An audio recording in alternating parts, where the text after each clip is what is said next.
Hello বন্ধুরা, কেমন আছো? আশা করি ভালো আছো। আমিও বেশ ভালো আছি। তোমাদের সাথে একটা সুন্দর একটা রেসিপি শেয়ার করব। বেশ আমার ইউনিক লাগলো, কারণ আমি আগে এরকম ট্রাই করিনি। আজ মানে ঘটনাবশত হয়ে গেছে। কি করেছি চলো তোমাদের সাথে শেয়ার করি। গতকাল রাতে না 250-র মতন দুধ ছিল, যেটা ফ্রিজে ছিল। আর আজকে আবার ওই গোয়ালা দাদুটা দিয়ে গেছে 250-র মতন। এবার এই আজকের দুধটাকে আমি যখন জাল দিয়েছি, তারপর ফ্রিজ থেকে বার করে না ওই আরও 250 দুধটা সরাসরি আমি ঢেলে দিয়েছিলাম। বুঝতেই পারলাম না কীভাবে জানি ছানা কেটে গেল। তারপরে কি করব, আমার পাশে ছিল মানে হাতের পাশে দুটো লেবু ছিল, তো একটা লেবু কেটে আমি একটু যখন দুধের মধ্যে দিলাম তো পুরোপুরি ছানা কেটে গেছে।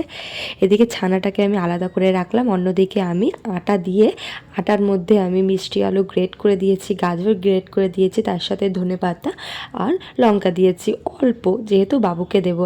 আর তার সাথে কিন্তু গোলমরিচ আর জিরে গুঁড়োটা দিয়েছিলাম, আর লবণটা দিয়েছি। চিনি তোমরা তোমাদের মতন করে দেবে, পরিমাণ মতন।